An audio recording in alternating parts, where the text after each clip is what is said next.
السلام علیکم عزیز طلبہ و طالبات، 11ویں کا پہلا سبق معاشیات میں بنیادی تصورات کے تعارف کے بعد اس کے سب یونٹ کا مطالعہ کریں گے جو معاشیات کی شاخیں ہیں۔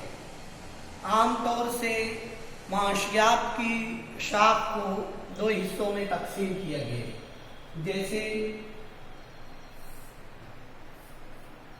جزوی معاشیات اور کلی معاشیات۔ معاشیات کی شاخ کو دو حصوں میں تقسیم کیا گیا ہے، جو جزوی اور کلی معاشیات ہے۔ یہ دونوں سابقے یونانی لفظ سے اخذ کیے گئے ہیں، جیسے جزوی معاشیات مائکروز، یونانی لفظ مائکروز سے اخذ کیا گیا ہے، جبکہ کلی معاشیات یونانی لفظ میکروز سے اخذ کیا گیا ہے۔ عام طور سے مائکروز کے معنی ہوتا ہے اسمال پارٹ، چھوٹا حصہ، تو جزوی معاشیات کے معنی جو ہے چھوٹا حصہ ہے، برخلاف اس کے کلی معاشیات کے معنی بڑا حصہ، لارج پارٹ ہے۔ تو یہ دونوں ضابطے عام طور سے یونانی لفظ سے اخذ کیے گئے ہیں۔ جزوی معاشیات کے معنی چھوٹا حصہ، برخلاف اس کے کلی معاشیات کے معنی بڑا حصہ۔ یہ دونوں اصطلاحات کا استعمال سب سے پہلے سن 1933 میں ریگنر فرچ نے کیا ہے۔ یہ ماہر معاشیات ریگنر فرچ نے سب سے پہلے 1933 میں جزوی معاشیات اور کلی معاشیات کا استعمال کیا ہے۔ چونکہ جزوی معاشیات کے معنی چھوٹا حصہ، تو اس کا تعلق جو ہے انفرادی معاشی اکائی سے ہے، برخلاف اس کے کلی معاشیات کے معنی بڑا حصہ، جس کا تعلق مجموعی معاشی اکائی سے ہے۔ تو یہ دونوں سابقے یونانی لفظ سے اخذ کیے گئے ہیں، چونکہ جزو کے معنی چھوٹا حصہ انفرادیت سے تعلق ہے، برخلاف اس کے کلی معاشیات بڑا حصہ، جس کا تعلق مجموعے سے ہے۔ عام طور سے جزوی معاشیات فیکس آمدنی سے تعلق رکھتی ہے، چونکہ فیکس کے معنی ایک کے ہوتے ہیں، چھوٹے حصے کے ہوتا ہے، تو اس طرح جزوی معاشیات کا تعلق فیکس آمدنی سے ہے، برخلاف اس کے کلی معاشیات کا تعلق قومی آمدنی سے ہے۔ چونکہ قومی آمدنی میں تمام آمدنی کو شمار کیا جاتا ہے، اس لیے کلی معاشیات بڑا حصہ، قومی آمدنی سے اس کا تعلق ہے۔ اسی طرح جزوی معاشیات کی تعریف مختلف ماہرین معاشیات نے مختلف تعریفیں پیش کی ہے، جیسے پروفیسر کے ای گولڈنگ کے الفاظ میں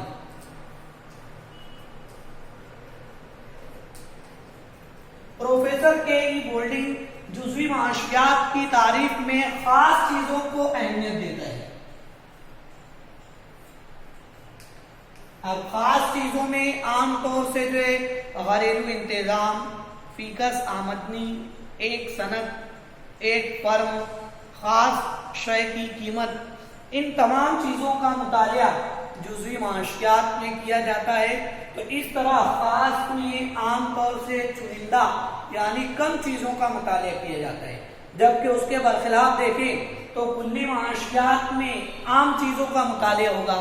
جیسے اگر جزوی معاشیات میں فیکس آمدنی ہے تو کلی معاشیات میں قومی آمدنی ہوگا، جزوی معاشیات میں انفرادی مانگ ہے تو کلی معاشیات میں کل مانگ ہوگا، جزوی معاشیات میں انفرادی رصد ہے تو کلی معاشیات میں کل رصد ہوگا۔ تو اس طرح اس میں ایک شخص کے رویے کا مطالعہ کیا جاتا ہے، تو اس میں کل آبادی کا مطالعہ کیا جاتا ہے۔ چونکہ جزوی معاشیات چھوٹا حصہ ہے اور کلی معاشیات بڑا حصہ، تو اس طرح ان دونوں میں فرق کو بھی واضح کیا گیا۔ تو اس کے بعد ہم جو دیکھیں گے جزوی معاشیات کے بنیادی تصورات۔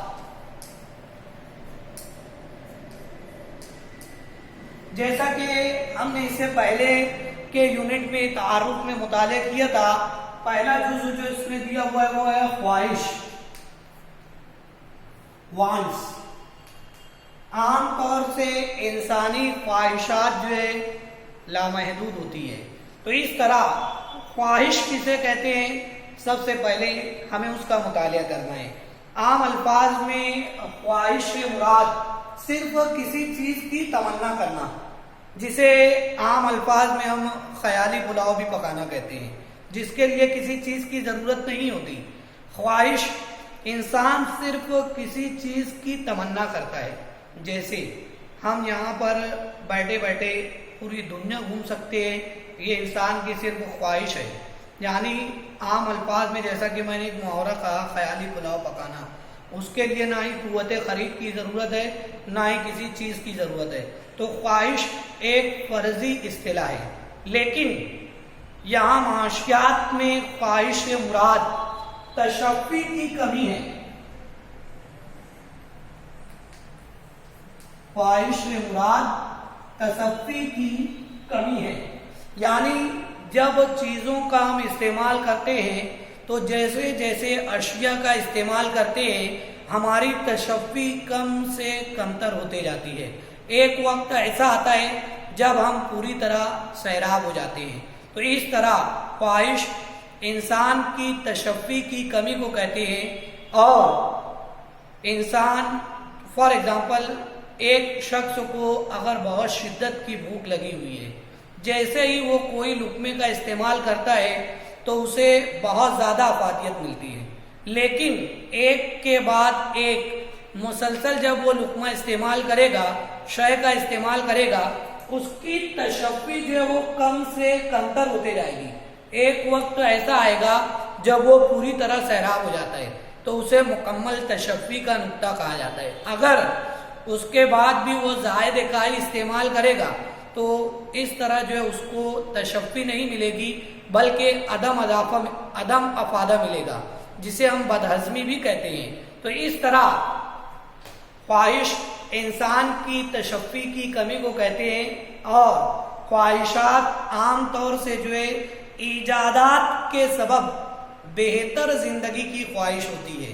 یعنی جیسے جیسے نئی چیزوں کی ایجاد ہوتی ہے انسان کی خواہش تبدیل ہو جاتی ہے۔ مثال کے طور پر لینڈ لائن فون پہلے استعمال کیا جاتا تھا، موبائل فون کے آنے سے لینڈ لائن کا استعمال کم ہو گیا۔ اسی طرح پہلے سواری کے لیے گھوڑا گاڑی کا استعمال کیا جاتا تھا، رکشہ آنے سے گھوڑا گاڑی کا استعمال کم ہو گیا۔ اس کے بعد فور ویلر کی ایجاد ہوئی تو رکشے کی مانگ کم ہو گئی۔ یعنی نئی ایجادات کے سبب پرانی چیزوں کی مانگ کم ہو جاتی ہے۔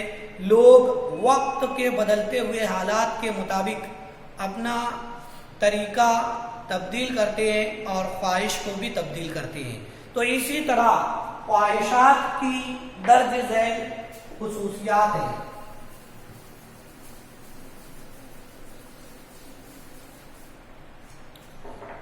خواہش کی خصوصیات،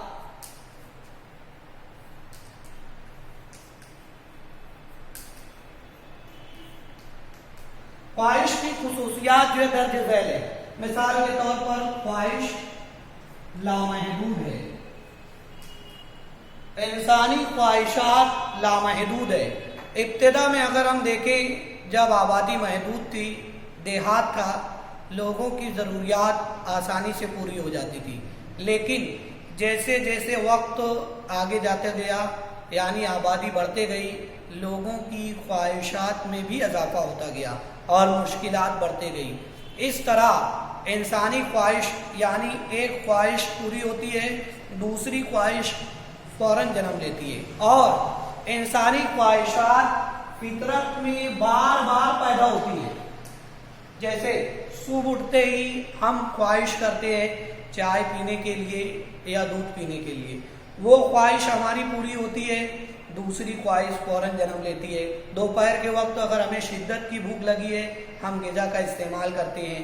تو اس طرح یہ روزمرہ کی خواہشات ہے، یعنی ایک دن پوری ہو جائے گی، دوسرا دن جب آئے گا تو یہ تمام خواہشات پھر پیدا ہو جاتی ہے۔ تو انسانی خواہشات فطرت میں بار بار پیدا ہوتی ہے. انسانی خواہشات لامحدود ہے اور اس کو پورا کرنے کے جو ذرائع ہیں یا جسے ہم وسائل کہتے ہیں یہ محدود ہے. انہی محدود وسائل سے لامحدود خواہشات پوری کی جاتی ہے. جیسا کہ اس سے پہلے میں نے کہا تھا کہ وسائل کا متبادل استعمال ہوتا ہے، یعنی ایک چیزوں سے کئی خواہشات پوری کی جا سکتی ہے. جیسے مثال کے طور پر شکر کا استعمال جو ہے چائے بنانے کے لیے ہوتا ہے، دودھ میں استعمال کیا جاتا ہے، مٹھائیاں بنانے کے لیے کیا جاتا ہے. تو اس طرح چیز ایک ہی ہے لیکن اس کا کئی استعمال کیا جاتا ہے. تو اس طرح محدود وسائل سے لامحدود خواہشات پوری کی جاتی ہے. انسان سب سے پہلے جو ضروری خواہش ہوتی ہے وہ پوری کرتا ہے. اسی طرح خواہش عمر کے ساتھ مختلف. عام طور سے عمر کے لحاظ سے آبادی کی جو درجہ بندی کی جاتی ہے، جیسے 0 سے 15، 15 سے 60 اور 60 سے زائد. تو اس طرح اگر آبادی میں 0 سے 15 سال کی عمر کے بچے ہیں، یعنی نگہداشت کی عمر جسے کہتے ہیں، تو کھلونوں کی مانگ زیادہ رہے گی.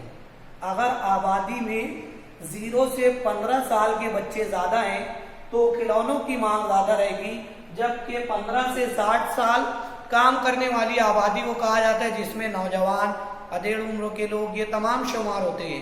تو وہ عام طور سے اگر نوجوان کی بات کی جائے تو ڈریس ہے، 2 ویلر ہے، ان تمام چیزوں کی خواہش، موبائل ہے، یہ تمام چیزوں کی مانگ زیادہ کریں گے. اور ضعیف 60 سال کی عمر سے زائد جو توانائی کم ہونے کے سبب عام طور سے وہ استعمال کم کرتے ہیں، تو جب 60 سال سے زائد کے لوگ ہوں گے تو وہ لکڑیوں کی مانگ زیادہ کریں گے. تو عمر کے لحاظ سے عام طور سے خواہشات مختلف ہوتی ہے. اسی طرح خواہشات جنس کے لحاظ سے بھی مختلف ہوتی ہے.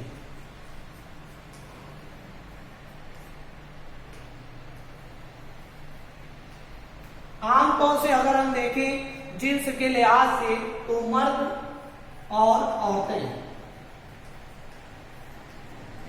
جنس کے لحاظ سے خواہشات مختلف. جیسے اگر آبادی میں مردوں کی تعداد زیادہ ہے تو اس طرح سے جو ہے وہ کپڑے وغیرہ کی مانگ زیادہ کرتے ہیں. اسی طرح 2 ویلر ہے، یہ تمام چیزوں کی مانگ زیادہ کرتے ہیں. برخلاف اس کے اگر عورتوں کی تعداد زیادہ ہے تو وہ میک اپ کے سامان ہیں، بیوٹی پارلر میں جانا پسند کرتے ہیں، کپڑے ہیں، ان تمام چیزوں کی مانگ جو ہے وہ زیادہ کرتی ہیں. اسی طرح خواہشات ترجیح کے سبب مختلف. ہر انسان کی اپنی پسند اور ناپسند ہوتی ہے، وہ اس کے مطابق اشیاء کو ترجیح دیتا ہے. اشیاء کی خرید انتخاب سے ہوتی ہے، اتفاق سے نہیں ہوتی. اشیاء کی خرید جو ہے انتخاب سے ہوتی ہے، اتفاق سے نہیں ہوتی. جیسا کہ اگر سپوز کر لو میں ٹوتھ پیسٹ استعمال کرتا ہوں، مثال کے طور پر اگر میں پیپسوڈنٹ استعمال کر رہا ہوں، وہ ختم ہوتا ہے، دکان پر جاؤں گا میں تو وہی چیز خریدوں گا، پیپسوڈنٹ ہی. دوسرا پروڈکٹ، دوسری اشیاء جو ہے میں نہیں خریدوں گا. کیوں کہ ہر ایک کی اپنی پسند اور ناپسند ہے، اس کے مطابق وہ چیزوں کی خرید کرتا ہے. جیسے بازار میں ہم کوئی چیز کی خرید کے لیے جاتے ہیں تو سب سے پہلے ہم اپنی پسندیدہ چیز ڈھونڈتے ہیں. اگر پھلوں کی مثال دی جائے، جیسے اگر ہم کو سیب پسند ہے، بازار میں ہم اس کی خرید کے لیے جائیں گے تو ہم سیب پہلے خریدیں گے. کیوں کہ ہر انسان کی اپنی پسند ہے، اس کے مطابق وہ چیزوں کی خرید کرتا ہے اور ترجیح دیتا ہے. اس میں سب سے اہم چیز جو ہے ترجیحات میں قوت خرید ہوتی ہے. یعنی ایک شخص کے پاس اگر پیسہ ہے تو اس کے مطابق قوت خرید کے مطابق اشیاء کی خرید کرے گا. مثال کے طور پر اگر ایک شخص کے پاس 50 روپیہ ہے اور اس کے پاس پہننے کے لیے کپڑا نہیں ہے تو سب سے پہلے وہ کس چیز کو ترجیح دے گا؟ کپڑے کو ترجیح دے گا. اگر ایک شخص کو بہت شدت کی بھوک لگی ہوئی ہے تو وہ سب سے پہلے 50 روپے سے غذا کو ترجیح دے گا، یعنی اس کے پاس جتنی قوت خرید ہے اور اس کی جو ضرورت ہے، خواہش ہے، اس کے مطابق سب سے پہلے وہ اس چیز کو ترجیح دے گا اور اس طرح وہ اپنی خواہشات پوری کرے گا۔ اسی طرح خواہشات رسم و رواج کے مطابق مختلف ہوتی ہے۔ عام طور سے اگر ہم دیکھیں بھارت میں مختلف مذاہب کے ماننے والے لوگ ہیں، جیسے ہندو، مسلم، سکھ، عیسائی وغیرہ۔ ہر ایک کا اپنا رسم و رواج ہے۔ مثال کے طور پر اگر مسلم کا تہوار ہے، عید کا تہوار ہے، تو سیویاں اور کپڑے کی مانگ بڑھ جائے گی۔ اسی طرح ہندوؤں کا دیوالی کا تہوار ہے تو مٹھائیوں کی مانگ اور پٹاخے کی مانگ بڑھ جاتی ہے۔ عیسائیوں کا تہوار کرسمس ہے تو کیک کی مانگ بڑھ جاتی ہے۔ تو اس طرح رسم و رواج کے مطابق خواہشات مختلف ہوتی ہے۔